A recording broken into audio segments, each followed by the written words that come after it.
Muses of Mythology is a spoiler-heavy podcast. That's an understatement. We're going to discuss not just the events of this book, but the Riordanverse as a whole, and really anything that we feel is relevant. You can find full spoiler warnings in the show notes.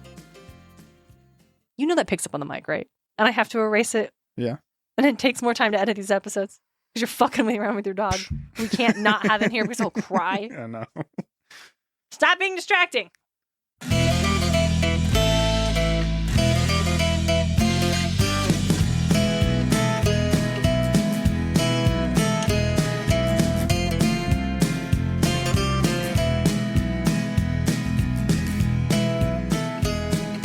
Welcome to Muses of Mythology, a podcast where we explore how ancient myths become part of modern pop culture through the lens of Rick Riordan's Kane Chronicles. This is Story 108, Isis. I'm your co-host and podcasting muse, Darian Smart. Joining me is my co-host and brother, DJ. How's everybody doing today? I'm DJ the Muse, and I just got done playing through Sunset Overdrive. Ooh. Definitely should have played that a lot sooner. It's been on my list since it came out, and it was made by the same guys who did Spider-Man for PlayStation. Ooh. Man, you can feel it. It came out in 2014, and like the bones of Spider-Man 2018 is in that game. I love that. So good. They were working on a sequel, then PlayStation bought them. Hate to see it. You do hate to see Look, that. Insomniac does wonderful work. I'd love to see a Sunset Overdrive too. Well, let's reflect on that in the garden for a little bit. DJ, it's a new month. That it is. It's time for our monthly Patreon donation. Yes. Every month we donate $1 for every patron we have over on Patreon to some organization creating a net positive in the world. Causing a net positive. Yes. It just sounds weird. Like weirdly, causing sounds bad. And causing has a negative connotation for it too. Causing a net positive. How dare they? They are responsible for things being better. We're donating to the Idaho Food Bank. We are. Yeah, we have 10 patrons. So we're going to throw in another $10. Out of pocket, making an even 20. Nice, clean 20. You can get so many, what is it? What's the term for long-lasting foods? Preserves? No, Canned? non-perishable. Non-perishable. You can get so much non-perishable for $20. So hopefully it helps them. Also, farmers, local farms tend to have deals with food banks where they will sell them produce that they can't sell to grocery suppliers. And that happens a lot at a we do a lot of farming price. here. Yes, as a discounted price. And so even like actual money donations to food banks. A 5-pound bag of potatoes is $2.50 at our local Walmart. So... Hey, shout out to Idaho. Love it. Yeah, we love the agriculture. Yeah, things are hard. A lot of people's benefits and safety nets have been cut, and that sucks. And we can't do a lot about that, but we can try to help where we can. I watched a video today a little bit about how it can be really overwhelming and a constant barrage. And that's like the point. The constant barrage is the point to wear folks down. And the good way to help that flooding is to focus. The zone, as that one son of a bitch said. Yeah. One good way to help combat that is to focus local.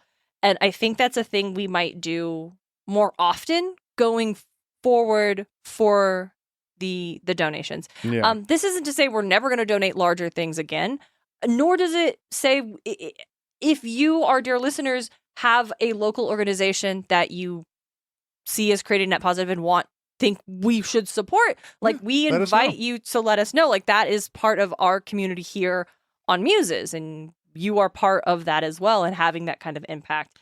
I've made this offer before. No one's ever taken me up on it. So you can hit us up if you don't want to like Instagram it. You can send us an email, musesofmythology@gmail.com. Yeah. Send us a link to their homepage and we'd love to take a look. And yeah, we're donating $20 to the Idaho Food Bank just to help folks in our area. Things are hard out there, but you know, we have community. We have the ability to make change where we are. Yeah. If you would like to know more about the Idaho Food Bank, or honestly, like food banks in your area, link to those won't be in the show notes, but the Idaho Food Bank will, and I'm sure you could Google it if you'd like. Certainly. Now, back to the show. So, DJ, I am concerned for this episode. And why is that? I'm worried we're going to get some bad SEO. Why? I'm worried we're going to get flagged. I'm worried about... about... ISIS, it might be a little more of a sexual deity? No, not that. I'll be real with you. I don't know what SEO means. Oh, SEO, search engine optimization. Ah. So, not bad SEO. Just, a lack of interest in ISIS? No. Or no, is it because ISIS? Because unfortunately, organizations that aim to create a net negative in the world. We could do what SMITE did and say the Eset episode. I don't think that would translate to listeners at all. Neither is ISIS if you're worried about SEO. Actually, that would be so funny. It's the Eset episode. And when people listen, they're like, why? And this is why. Yeah. Because I'll be honest, it's probably fine. It's certainly fine in this day and age. Nobody fucking talks about ISIS anymore in that kind of context anymore. Yes. I just don't want to get shadow banned. Maybe it's like the first thing that we'll title it the Eset episode so it doesn't happen. Also, because but we're going to be using ISIS. Oh, we'll keep calling her ISIS in the episode. It's just also, that's really funny. Thank you so much for helping me figure out what I'm going to call the episode. All right. That's usually a thing I do. The very last thing I do when I'm uploading the episode is like, great, what am I going to call it? So, done. Great. Thank you, DJ. So now... hey, DJ, tell me everything you remember about Isis in the Kane Chronicles. Magic deity. Mm-hmm. Kind of a bitch. Mm-hmm. Not wrong. Mother of Horus, though should have changed to sister of Horus. I know. Would have been cooler. Yeah. Not a lot, really. A kite could turn into a kite. Can turn into a kite, yep. That's about it, really. Yeah. I mean, she's Isis. She is... would you believe when I tell you she's a big fucking deal? Yeah. Of all the gods we're going to talk about this season, Isis may be the most important. Most important? Aside from Ra? Including Ra? Ah. Listeners, I was shaking and then nodding my head. But we will get to where that argument I'm making is coming from. First, I want to describe Isis's iconography, which I'm enjoying very much because I'm envisioning potentially doing like a quiz where it's like, here's an image of an Egyptian goddess. Which one is she? Yes. Of like here's a pretty look lady. At her headdress. Maybe you'll figure it out. I was going to say it's the headdress because much like who did we just talk about? Nephthys and Mats. She is depicted as a woman, oftentimes with wings. Her arms outstretched and a protective, that we talked about that with Nephthys. Her arms are out, and that's like a symbol, a stance of protection. But typically, she will be wearing a crown with a throne hieroglyph. And this has been interpreted by Egyptologists as potentially being like the counterpart to Nephthys, where Nephthys is like her hieroglyphic crown is like the temple, the house, and her name is potentially like the lady of the house. She maybe represents the throne, not the throne, like the home, the palace. Yeah. And potentially like Isis is the throne. Okay. And how each of these concepts relate to the pharaoh. The palace is special because the pharaoh lives there. Yeah. The pharaoh gets to sit on the throne because he is special. Yeah. Kind of this idea of like potentially Nephthys is representing things that are elevated because of the pharaoh's presence, whereas Isis is a goddess, a thing that is giving the pharaoh his authority, his specialness. Now, from the 18th dynasty onward, we would see Isis more frequently depicted instead of the throne crown. She was adorned with horns and a solar disc, a symbol she just straight yoinked from Hathor. Nice. She yoinked a lot of imagery from other goddesses going on. Shout out. Just grabbing shit left and right. This is a lot of like, Isis is the goddess of a lot of things, and it's largely because she kind of went around and just over time absorbed other goddesses. Okay. Which is part what leads to her being so important as we go prominent. Through. So I want to start off with a quote from Richard H. Wilkinson's The Complete Gods and Goddesses of Ancient Egypt. As I've talked about, this is like my primary source for this season. This particular quote that he starts off with Isis's section, I just was like, oh, that's so strong. I'm just going to directly quote it rather than poorly paraphrase it. Okay. The origins of Isis, who in later periods of history was to become Egypt's most important goddess, are shrouded in obscurity. Unlike the situation with so many deities, no town in Egypt claimed to be her place of origin or the location of her burial, and there was actually no certain attestations of her importance before the 5th dynasty. Yet she is clearly of great importance in the pyramid texts, where she appears over 80 times assisting the deceased king.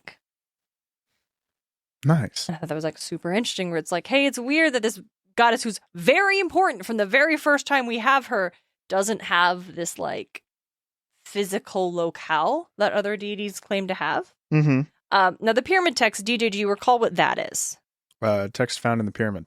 Yes. It's the most ancient Egyptian funerary text that we have. It dates back to the 5th dynasty. Yes. Which is around the same time beekeeping started to be a thing in Egypt. There we go.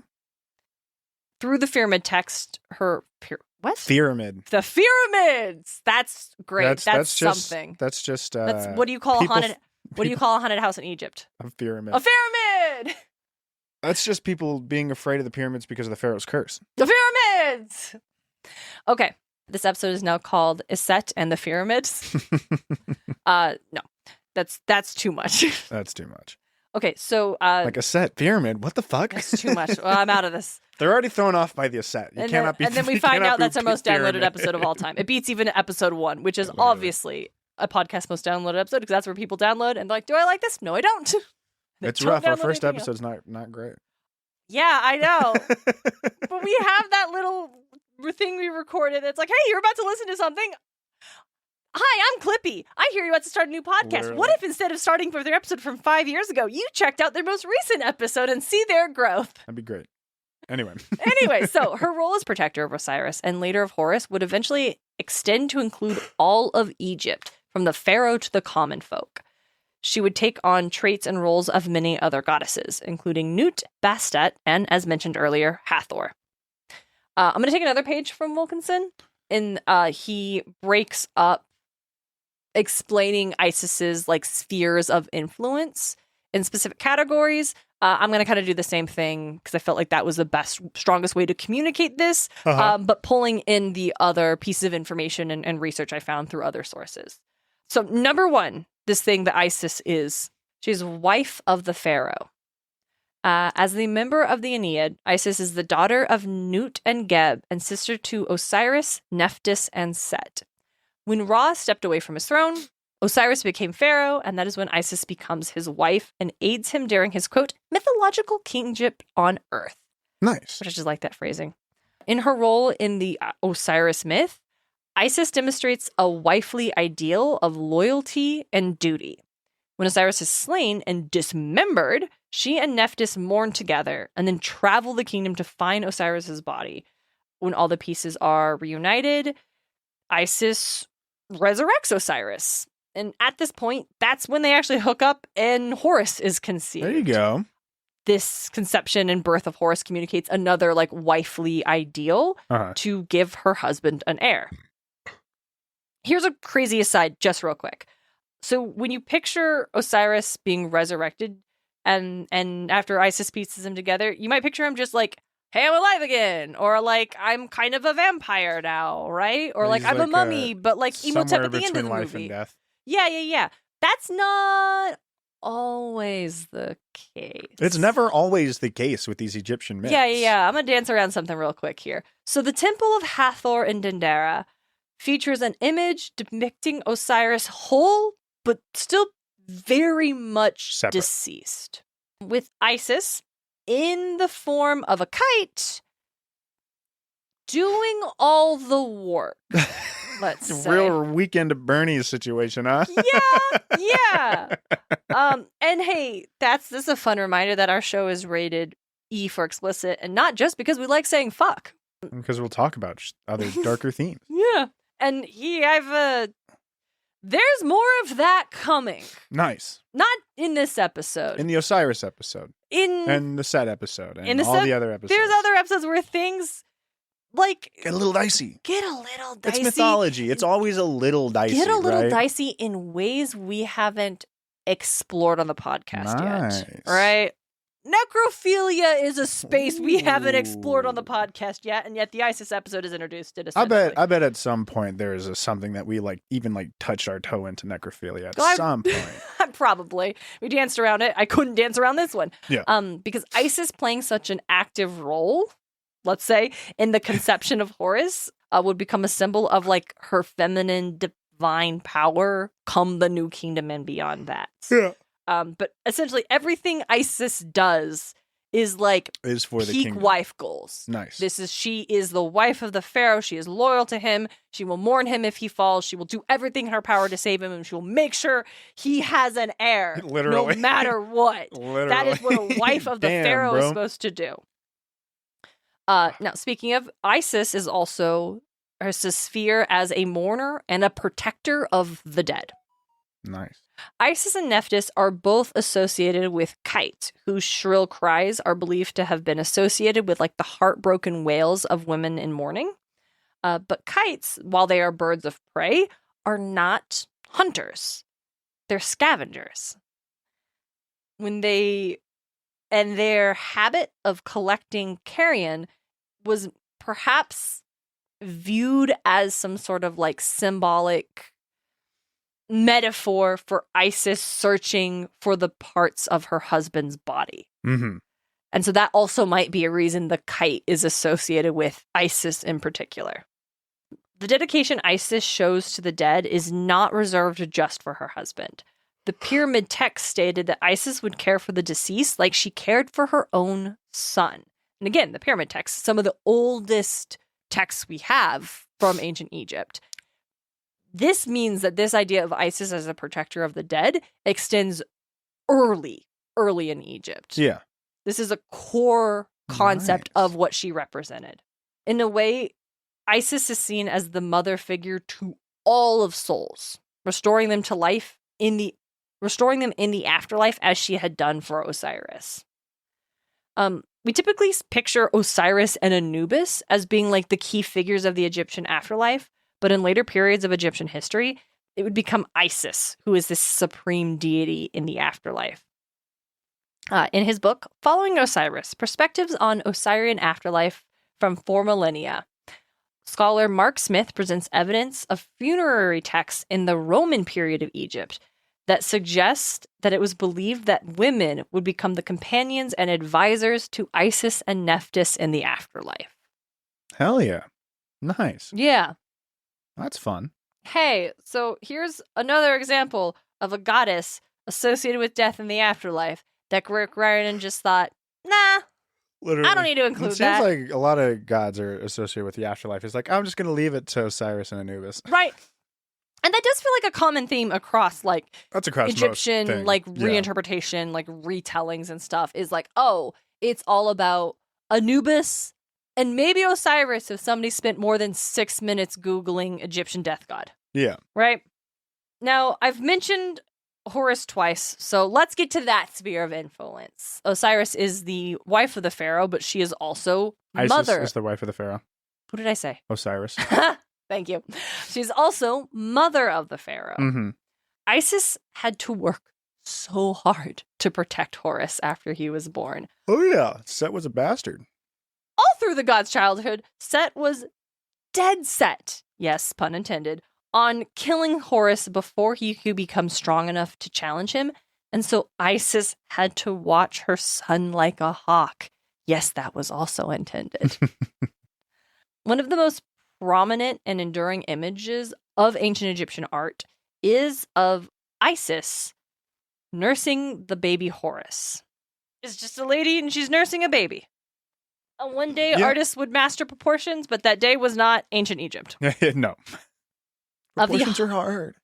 Yep. Of the hundreds and thousands of statues and amulets that we have found depicting this scene, countless more have been lost to the sands of time. This image celebrates the mythic mother-child relationship and underscores Isis's importance in Horus's ultimate triumph. Like, he would not have survived to challenge Set and restore Ma'at were it not for Isis's, like, mothering, loving, and protection, support, defending, right? There's one myth that tells of Isis healing Horus from a fatal venom of a scorpion sting. A myth that Wilkinson called the mythological basis for her healing powers. And I personally feel like resurrecting her dead husband should have been the mythological basis for her healing powers, but okay, I guess maybe he didn't really come back to life. It sounds like he didn't. It was a As Wake I of the Birdie know. situation. I don't know. He got to be pharaoh of the underworld. Yeah, his soul. I don't know. I don't know. There's a reason he's blue. No one else is blue. Just Osiris. Yeah, just Osiris. We'll get to that. Not in this episode. So, The Osiris episode. Speaking of her mythic magical powers, she's goddess of magic. And I've got another Wilkinson quote that I liked very much. Magic is central to Isis's many roles, for it is through magic that Osiris was revived, Horus conceived and protected, and the deceased, whether royal or commoner, assisted in the afterlife. Nice. She's just kind of a big deal when it comes to She's doing the magic. She is magic. Healing and protective spells were the most common thing that Isis would do.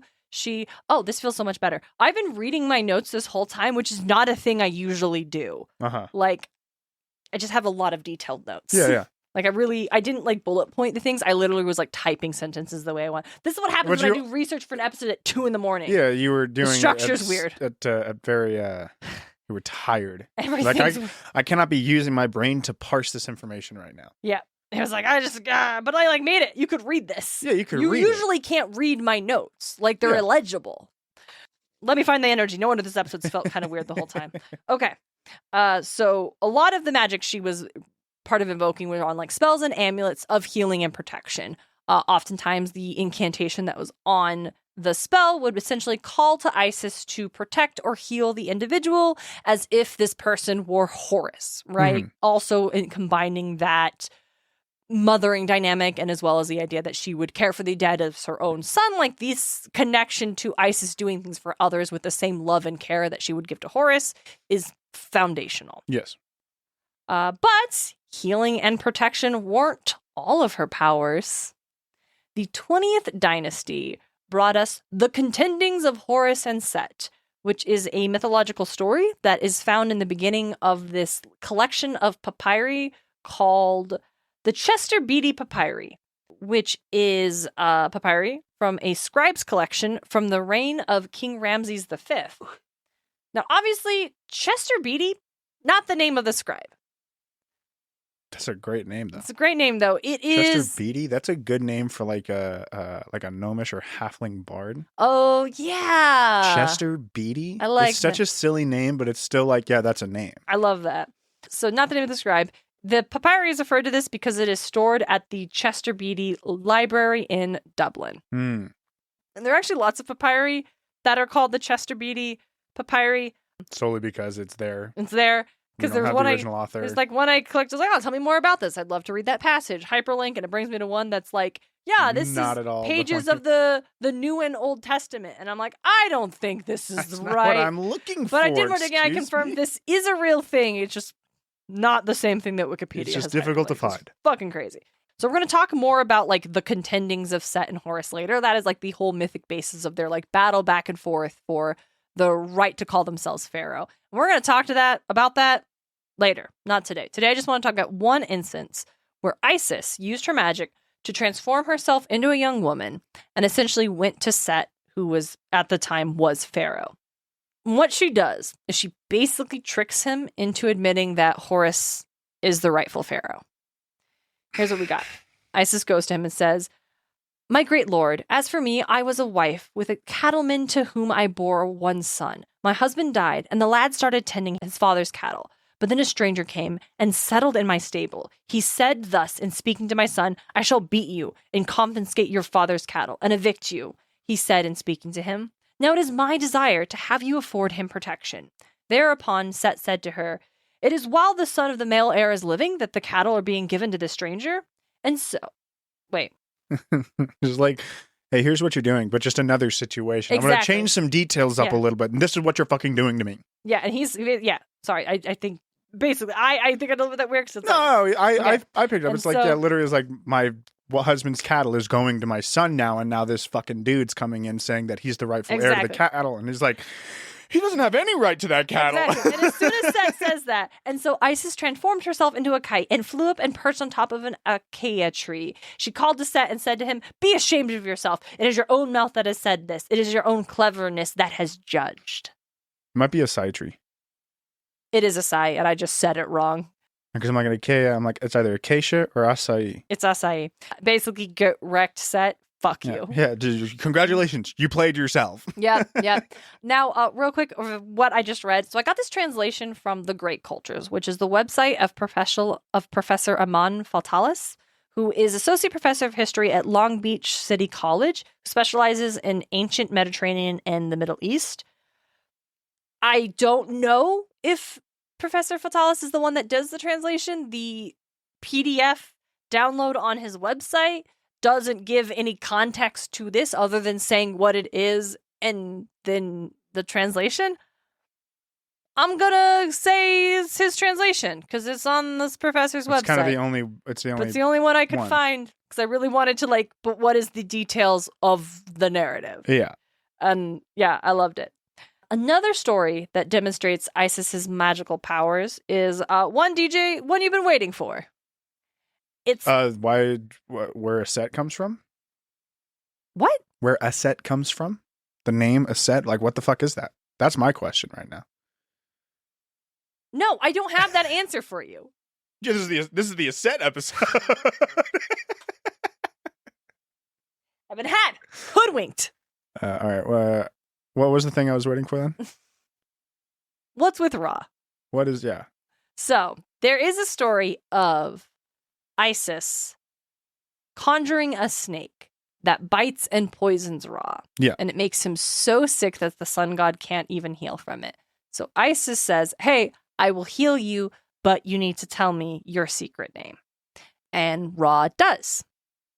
And the point of this story is interpreted for two potential reasons. The first is that this instance of Isis gaining Ra's secret name, the true name of the creator god, is to explain how she is so powerful in magic. She has access to this deep secret wisdom, and that in and of itself has allowed her to become so magically powerful. But she was already powerful enough to create the snake that made Ra sick. Yeah. So, weird, but okay. Another interpretation. Well, it's like how Maleficent was strong enough to create a curse but couldn't break it. Well, yeah, but that's how a curse works. I'm just saying, the creator of the curse couldn't break it. But creating the curse didn't, in fact, make her stronger. No. But what are you saying? I'm saying that she can make something that's incredibly powerful, but that doesn't mean that she's stronger than Ra in that moment. I guess, but she also was able to heal the snake bite that she created. Yeah. So she is more powerful than Maleficent. That's because it's venom. It is venom. So the other thing is that some interpretations are then she went and gave Horus Ra's secret name to essentially cement his authority as Pharaoh. Yeah. Now you may note something missing from both the interpretations, specifically in our timeline. Ra's not Pharaoh anymore when this happens. Horus is already Pharaoh at this point in time. Why is she doing this then? Either to become more powerful in magic or to help cement Horus as being, I get to be Pharaoh. I have this right. Crazy. I'm truly, I know the creator god so intimately. But insane. It's not to bump off her grandfather so her husband can be Pharaoh. Goofy. Ridiculous. Yeah. And honestly, that makes sense because it's not very Mott to bump off your grandfather. No, it's not very Mott to bump off the Pharaoh. Yeah, it's not very Mott to bump off the rightful Pharaoh. Yeah. Right? So, and this is not me saying, hey, Rick Riordan was wrong for making this interpretation. I mean, he's writing a kid's book. It is kind of something I want to reflect on, wherein the idea that Isis is so conniving that she would poison Ra so painfully to get rid of him to empower her husband, when Isis is the goddess is so fundamentally important to protecting the Pharaoh. Protecting the Pharaoh and order and justice. That... And again, I'm not saying, ooh, this is bad, this is sexist. This is just much like his portrayal of Cleopatra, potentially uninterrogated. Yeah. There's a level of, in isolation, it's not bad or sexist, but then you also take in like the rest of the times he's like interpreted female gods. Yes. And you're just like, a little icky. There's a little icky where this is kind of the pattern. Yeah. We're at like if core, it was just here and you're like other times like he's weird. just like been fine, but it's like other times it's also been a little like yeah, other times it's like for just here it's like, well, that makes sense, like Isis, but again we remember that in the text Ra is supposed to be like in the King Chronicles it's presented as Ra is so old. Yeah. He is not acting he's as decrepit. a good This pharaoh. Man is gone. That Isis is getting rid of him because that could be seen as like Ra is not respecting the cycle of Ma'at. No. Holding on to this title long after he's able to serve properly. That Isis being rid of him and continuing like opening the cycle is because like, now Ra's no longer it. doing duties of the pharaoh. He's like delegating people to do duties of the pharaoh. Yeah. She's like, that's no good. But Riordan makes a point to specifically indicate that Isis is getting rid of Ra specifically to empower her husband. And as some of our Discord folks pointed out, when we talked about how women in Egypt, their status was through their husbands. Yeah.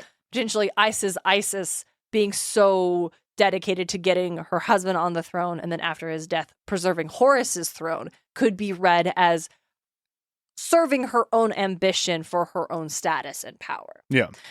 So it's not, and again, that in itself, in isolation, having a character who made a choice that empowered herself and her family, but also potentially was the right thing because Ra wasn't retiring when he should have, and has consequences later on down the road where now they need Ra and they can't get him. Like, I think this is it's not bad in the context of the King Chronicles. I think it's very interesting, especially as we learn this about Isis, and it's kind of a reveal.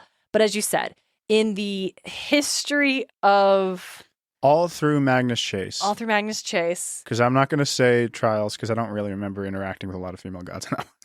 Honestly, in Trials, I think it's where he's finally getting his fucking act together. We got Medea, and Medea was fucking peak, dude. Burning Maze was so good. Listen, when we get to Lost Hero and I talk about what he did to Medea there, I'm going to lose my fucking mind. Medea came back strong, though, in Burning Maze. Big fan of that. What he did to Circe, what he did to Medea, what he does to Aphrodite, he does how he turns every single goddess into Hera in how they view the demigods. Literally. Like, there is a pattern of how he chooses to interpret goddesses, specifically prominent goddesses that are one-off side jokes don't have this, much like gods that are one-off side jokes don't have this, but very rarely do we have gods getting this kind of recontextualized treatment that is so sinister. I know Giannis was not good, but we haven't even interacted with him. The fact, again, I'm still going to point it out. That's a Roman god. That's not a Greek god. I can't believe you put that in a bonus episode. Wow, early podcast us had no idea what we were doing. I was always like, it's a Roman god because he's in SMITE as a Roman god. Yeah, Giannis should have gotten his own episode. We'll fix it when we get to the Roman gods. Yeah. So when we get to Terminus, we might talk about Giannis because again, he doesn't show up in any of the Roman books. I don't remember him showing up in Heroes. Yeah, I don't think he does.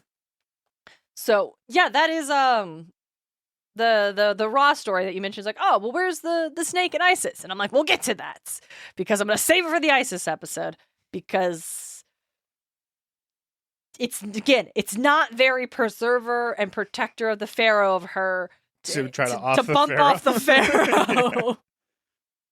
Just saying. I mean, I guess it could also, you can consider it as a preserver and protector of like the Pharaoh's throne. If she's supposed to represent the throne and the Pharaoh that's currently on it is kind of a fucking jackass right now, not doing his shit properly. He's just like the kingdom is hurting because he is incapable of leading strongly. Yeah. I like that. I can see that. Absolutely. You have to isolate it from Osiris being her husband. Because I think, as we talked about, like, I think there is a reasonable reading in that Osiris and Isis don't get married until after he becomes king. Yeah. Because that was the argument I made for Set and Nephthys. So if she gets rid of Ra, because he's not a good pharaoh, Osiris takes over and he's like, hey, there's not very many gods around. Do you want to get married so we can rule together? And she's like, oh, this worked out great for me. Yeah. So I know it's not how it goes, and I could bring this up later, but the whole Horus Set Isis thing, I always kind of, maybe it's because of how like SMITE like described it, but maybe I was also wrong in how SMITE was describing it. It always felt like a Hamlet situation, but Lady Macbeth was like working with Macbeth rather than the uncle. Where it was or it was working, no, sorry. I don't know the fucking thing. Was Lady Macbeth. Macbeth. Yeah. Was working with Lady Macbeth was working with Macbeth instead of siding with the uncle when the uncle kills his father. Or is that Hamlet? You are thinking of Hamlet and Macbeth, and you are Dude, I'm crossing mashing wires. these all together. Whatever is the one where the uncle kills the king, becomes king, and the queen marries the uncle. That is Hamlet. Instead of queen marrying the uncle, is siding with Hamlet. We gotta kill this guy. Yeah, we gotta kill this guy, and the whole time Set is still acting as Pharaoh. Kill this guy. Yeah, it's that. It is that? It is that. Okay, great. It's basically that. Yeah, because that's awesome. I'm a big fan of that. That's exactly it. Things probably would have, things would have gone way better for Hamlet if his mom was on his side. 100%. 100%. So that is the last element I want to talk about for Isis in her sphere of influence.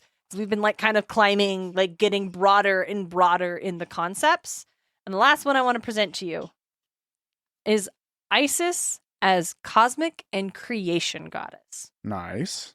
So as Isis grew in influence, and specifically the way she was just kind of collecting traits from other goddesses, she would take on a broader, more cosmic role that wasn't part of her earliest canon. And I don't necessarily mean cosmic like heavenly bodies, stars and stuff, although Plutarch did claim that Isis was in some way related to the moon, but also, and while he is the source we have for like the Isis-Osiris story most heavily, he also lived like hundreds of years after Cleopatra VII died. Mm-hmm. So, maybe isn't our best source for what the ancient Egyptians believed at the time, but we do have evidence to indicate that Isis was associated with the star that we call Sirius, because the constellation Orion is associated with Osiris, and how that star follows the constellation across the sky, looking after it, protecting it, much like Isis does for Osiris. Nice. The constant companion.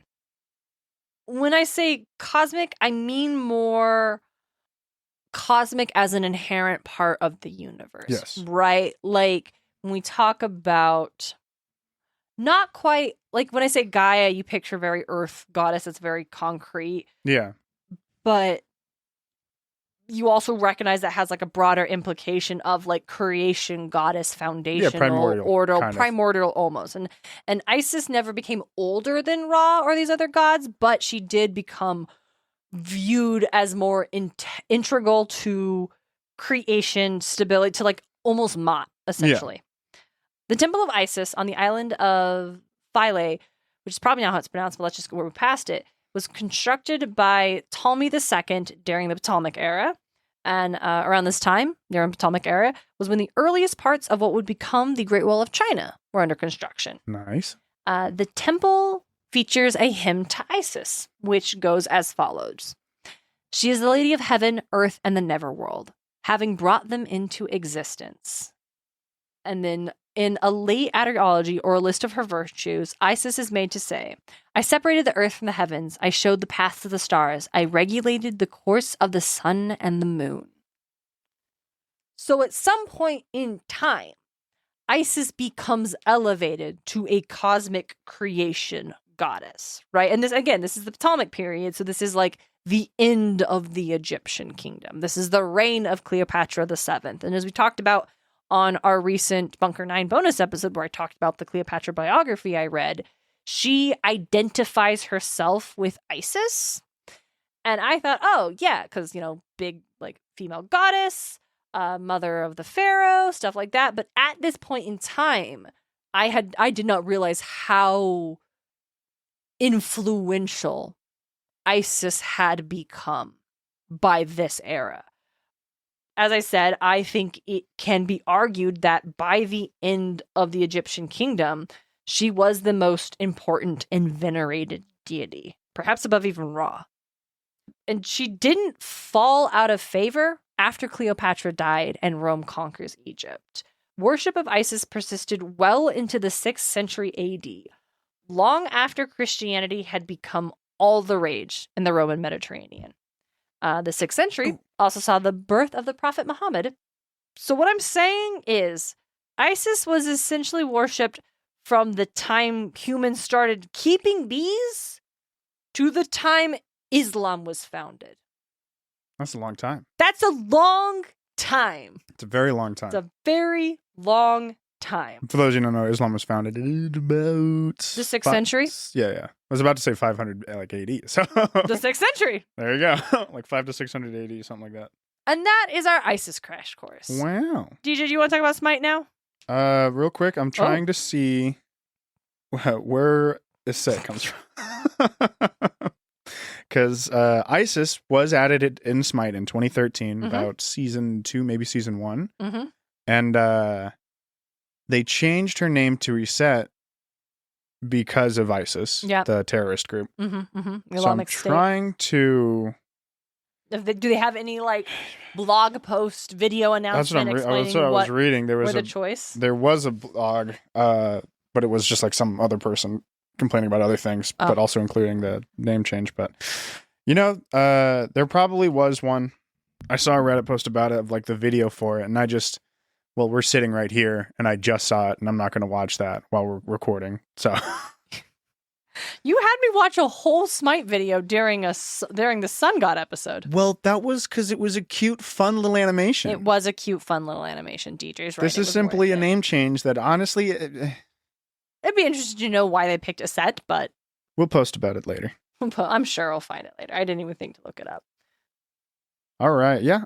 So, as I said, she's in SMITE. It was added 2013. I'm going to be saying Eset, because that's how this reads. It doesn't have Isis in this lore. I'm just going to do Eset. So, when Eset was born, she was a goddess. When she was married, she became a queen. But a legendary journey. Oh shit! Huh? Hey, I just found out where Eset came from. Oh, where? Okay, according to Wikipedia, I'm not doing a lot of research on this. That is the ancient Egyptian name for the goddess who is better known by her Greek name, Isis. Ah. So the Greeks were calling her Isis. Mm-hmm. Fun. Mm-hmm. Okay. When Eset was born, she was a goddess. When she was married, she became a queen. But a legendary journey to resurrect her murdered husband would make her a savior. Ooh, I love From that. god of earth and goddess of sky, Eset was born, and she was a goddess in her own right, loved by wealthy and poor alike, champion to sinners and slaves, artisans and aristocrats. She commanded the force of magic, for she knew the true names of many things. For in the true names lie true power. Eset and her husband Osiris ruled Egypt, symbols of order and justice, and led their kingdom to true prosperity. But Osiris had a brother, Set, who harbored jealousy and malice, and sought to usurp his throne. For him, murder alone was not enough. Set hacked Osiris to pieces and cast them across Egypt. Fleeing Set's wrath, Eset traveled the land in secret, gathering the remains of her husband. Meanwhile, Set's rule plunged the land into chaos incarnate, and all seemed truly lost. Mm-hmm. Unable to locate a final piece, Eset could wait no longer and summoned the potent powers of her magic to reassemble her husband and give him new life. I wonder what that potent piece was she couldn't find. That night, their love became a child, Horus, who would avenge his father and cast evil Set out of Egypt. Her bravery, tenacity, her skill, and love drove Eset to save Egypt and become the mother of all pharaohs. Long has she prayed that chaos would never again arise to threaten the rule of order and prosperity. But peaceful days are at an end. This time it may not be her husband torn asunder, but all the world. Oh, not all the world! And even the goddess of magic may not have the power to reassemble it from oblivion. Fuck. I like that. Oh, yeah. So what's Eset's deal in SMITE? So she's a mage, or just like a magic user now in SMITE 2, just burst. Ooh. She does a lot of, she's got like this big ball that stuns, does too much damage. She's got waves, it's mainly focusing on the magic aspect of her. Uh-huh. She's got like, she can push out these little waves of magic from her wings. Here's her design. Ooh. You can scroll through and look at the skin she's got too. Yes. Crystal Faye. Oh, cute. She's like a pixie. Yeah, her ultimate does heal. It places down a thing to where allies will take less damage while in it, and it'll stack up whatever damage they take into itself, and then at the end of it, it'll explode. Denial. That's funny. Yeah, it'll explode and deal damage to enemies in it and heal allies that are in it. Nice. Yeah. She's a lot of fun. Is she a Magic the Gathering character in this? Yeah. They had a Magic crossover. Nice. Oh, yeah. Do you play her very much? You don't seem to do Magic very much. No, I mean, I play, what is it, Assault, which is all random, all mid. Okay. So it's like one lane, 5v5, but you don't pick your god, really. Oh, they spell Eset with an E? Yeah. So. Nice. Oh, yeah. Got a lot of fun ones. Mm-hmm. She's good. She's good, yeah. Yeah. DJ, I unfortunately don't have any examples of personal experience personal experience encountering ISIS in pop culture. Yeah, I don't know if she was used a lot. I don't know. Here's the thing: a lot of these gods just aren't used a lot. There's definitely there's definitely favoritism happening. Don't get me wrong. There's Anubis. Yeah, Anubis gets used a ton. Osiris every now and again. Sometimes. Horus. Anubis and Ra are like top. Yeah. Well, man, Ra not really. Actually, people just know. I think Ra. you'll name drop Ra. You'll name drop Ra. But if you're going to show a god, it's going to be Anubis or maybe Horus, because the hawk-headed one. Because I feel like Osiris doesn't pop as hard as Anubis does, right? Like, he's got the blue skin, but you want the jackal head. Like, you want the animal heads, right? Yeah. That said, DJ, can I tell you about the first weekly American live-action television series with a female superhero lead? What? Sure. Let me tell you about that was a mouthful. The Secrets of Isis. Okay. Which was originally broadcasted as just Isis, when it aired on CBS from 1775 to 76. It was a counterpart to the Shazam series, which crossover episodes with Captain Marvel and this lead character, Isis. Okay. Who is Andrea Thomas, a science teacher at Larkspur High School who found an ancient mystical golden amulet, the Tutmos amulet, on an archaeological dig in Egypt. And the Isaic amulet, which resembled the headdress of Hathor, originally belonged to Queen Hatshepsut. The amulet gave the wearer, specifically Hatshepsut and her descendants, of which Andrea was one, the powers of the animals and the powers of the animals and the elements, which would bestow upon the wearer by the goddess Isis whenever it was exposed and her name invoked. Essentially, she's a superhero who had this amulet that would turn her into the goddess Isis, and she could fly and control the elements and talk to animals. And this predated Wonder Woman and the Bionic Woman. She was a superhero in the 70s. Hell yeah, that's awesome. Here's the and we don't use her now. Joanna Why? Cameron. That's crazy. Right? Why don't we use her? That's a great question. I don't know why I know who Shazam Captain Marvel is, but not this character. Right? This was, it was very, maybe Thor. When did Thor Marvel come out? Journey into Mystery. Ooh, 62. So, Thor predates this Isis character by 12 years. Okay. The original thing of Thor is he was just this Dr. Donald Blake who found Mjolnir, and it gave him godlike powers, but it was a secret identity. And later they retconned that to be no, Donald Blake was always just Thor. He just had amnesia or some shit like that. Don't worry about it.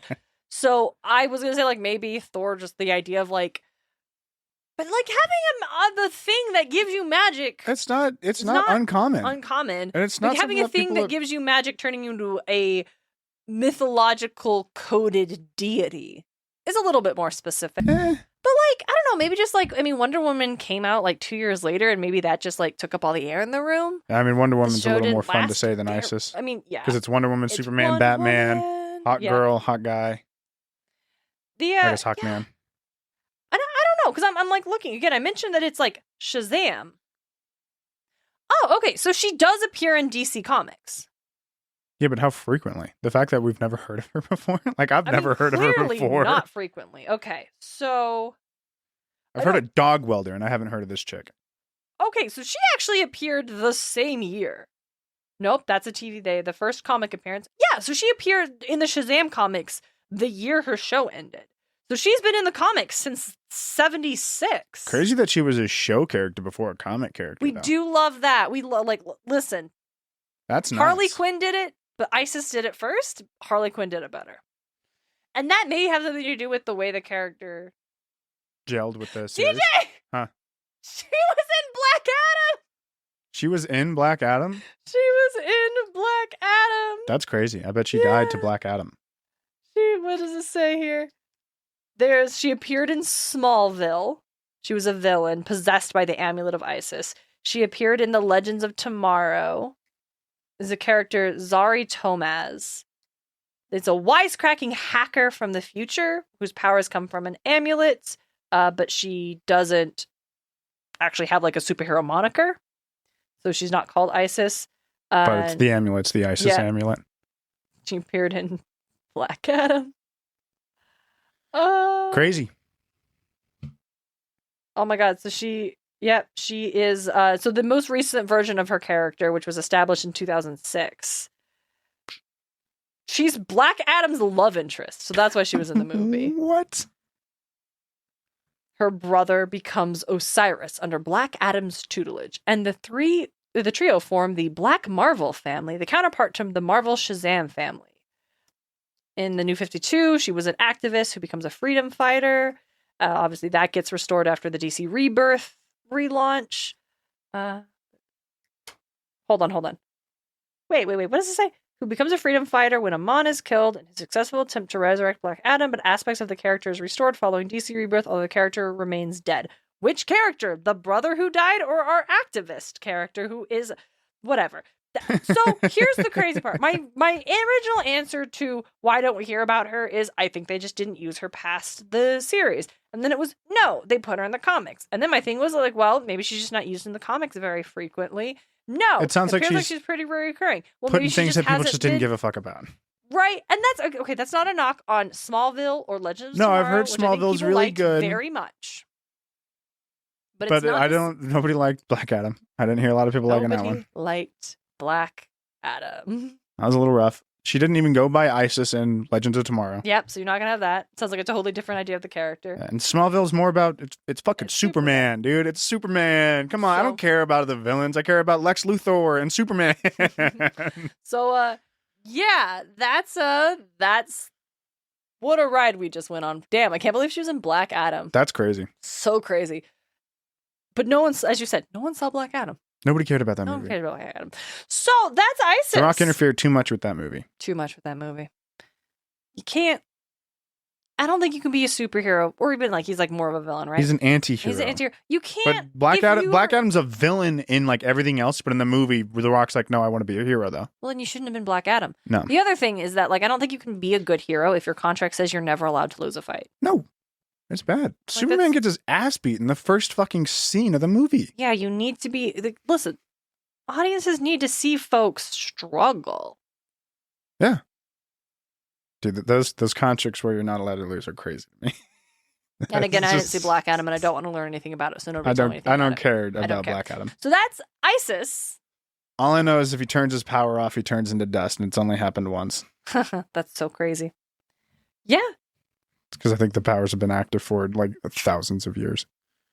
I liked learning about her. I knew it was like, yeah, goddess of magic. She's, Osiris's wife, Horus's mom. But I was like, oh, I liked learning. Oh, she's not a death goddess, but she's like an afterlife goddess. She's like a protector of souls goddess. She's this cosmic. She's magic. She's all these things. And I'm like, damn, she's running the gambit. Yeah, she's a lot more. She's a lot more.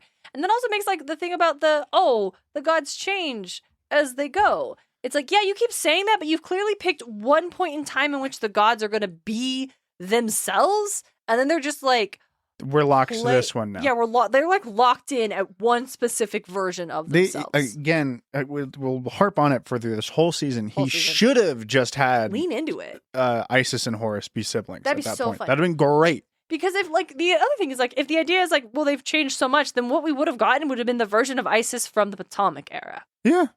But we didn't. And that's fine. Because you've got to pick. When you're doing a myth, you got to pick what version of this figure you're going to be like pulling from. And as we talked about, like this is clearly like the Aeneid, this concept of like these figures. It's from like the Heliopolis mythology and stuff. So like this is fine. I'm not like, again, I'm not saying Rick is a bad writer or he made the wrong choices. No, he's a great writer. But he does, as we talked about, as you pointed out, he just makes some choices. He is in a pattern of making choices. Yeah. Making choices that we just disagree with. We're making choices of the broader scale, that 5,000-foot view of, hey, buddy, yikes. Yeah. Coming at it 10 years later. For example, I really like Persephone in... She's great. Big fan. Sun and Star. Thank you. Couldn't So I had to say Sun and the Moon. I'm like, nope, Sun and the Star. I really like what he did with Persephone there. Very with good. Marco Shiro. I'm looking forward to Court of the Dead. Look, I think it's going to be fun. There are definitely times where I too need somebody else to show me something that like is, oh wow, okay. Yeah, right. There's just a couple times. Having creative collaborators is so important. Oh yeah. We don't talk about that enough. Having partners you trust to give you honest and real feedback and helping you see things in a new way. It's so and taking important. it in and not like 100% like following whatever somebody tells you. Right. Being able to take it in and mull it over in your own viewpoint and your own value system and just like thinking about it, and then maybe it's not useful to you and maybe you can toss it aside, but sometimes it is useful and maybe you should. A good creative collaborator doesn't want you to be like them. They want you to be the best version of you, and they will offer you feedback that they genuinely feel will help you become that version of you. Because if they wanted you to be like them, they're not a good creative collaborator. They're just a bad boss. So all I'm saying is, have you heard the theory that we're gonna get a Minotaur redemption arc in Court of the Dead? That we're gonna get like, hey, the Minotaur is actually a deeply tragic figure in mythology, and we're gonna get to see Rick Riordan he's been blinded by rage for the last 2, 3, 4 millennia now. Mm-hmm. Like it's just like this was a child imprisoned in a labyrinth and treated as a monster from the moment of his tragic birth. Great. I'm excited. I'm just excited. Here's the thing. Rick, do it. Give it to me. Right now, I don't know. Like the fact that we haven't gotten a name for the next Percy book is a little worrisome. Kind of weird. Maybe I wonder if he's holding it hostage until season 3 gets. Season 3 is happening. Yeah, I wonder if he's holding it hostage until season 4 gets confirmed. I wonder if he's like also like mulling it over, like truly like going through testing it out, just like because I didn't care for the characterizations we got in Wrath of the Triple Goddess. I guess we'll see. Characterizations we got there were not great. I'm hoping he goes back to the characterizations we got in Chalice of the Gods. Chalice of the Gods is really strong. All right, and dear listeners, if you want to hear us talk more about any of these topics, you can swing over to patreon.com/Muses Mythology. We got so much over there. We got just as many bonus episodes as we do live or like main feed episodes, more. If you join us at the camp counselor tier for which the is $10 a month, you get the Remyth episodes, which every month we do exactly what we do here on the podcast, just about something else. We are actively talking about the epic. Yes. The concept album, the epic saga. We're doing it saga by saga. It's a good time. We're having that's every other month. Underworld Saga is about to drop in a couple of weeks. Yep, it's going to be a blast. Gets heavy. This one gets a little heavy. Yes. But it's good. You want to join us there over on the Patreon? You help us continue supporting the podcast. We also have merch. If you're like, I can't give you $5 every month, but I'd love some stickers. We'd love to give you stickers. You can go on our website, musesmythology.com/merch. There is a link in the show notes. We got keychains, we got buttons, we got stickers, we've got clearance stickers that have our old art. What am I supposed to do with those? Probably just give them out at Boise Comic Arts Fest, which is the last Saturday of the month, the 30th. If you're in the Treasure Valley area, it's a free convention. You could come. We're going to have fun. I'm doing a trivia show. We're doing a trivia game show. There's going to be prizes. I'm excited. It's going to be fun. I'm doing a lot of questions on the manhwas that I read. Yeah. It's going to be a multiple choice trivia game show. All right, that's it. DJ, who are we going to talk about next time? I say we go into Osiris. Let's do Osiris. I love it. I agree. That makes sense. Okay, Osiris is up next. We will be back in your ears on Tuesday, August the 26th to talk about Osiris. Woo! But until next time, don't be like Zeus. Don't be like Zeus. Muses of Mythology is created and hosted by Darren and DJ Smart. It's edited by Darren Smart. The show is produced by Darren and DJ Smart, as well as Tim O'Connor, The Crystal Conman, Nicholas Miller, Jeffrey Babbitt. Our music is Athens Festival by Martin Hain. And our cover is by Ran Kapoka. You can find them on Instagram or through the link in our show notes. Want more Muses of Mythology? Support the show on Patreon. Join the Patreon for free for access to outtakes and bloopers from our main feed episodes. Or for $5 a month, you can enjoy our Bunker 9 bonus episodes every other week. Get more at patreon.com/Muses of Mythology. You can also support the show by leaving a review at lovethepodcast.com/Muses of Mythology. Or tell a friend why you love the show. Don't forget to check out all of our episodes and episode transcripts at musesofmythology.com. Thanks for listening.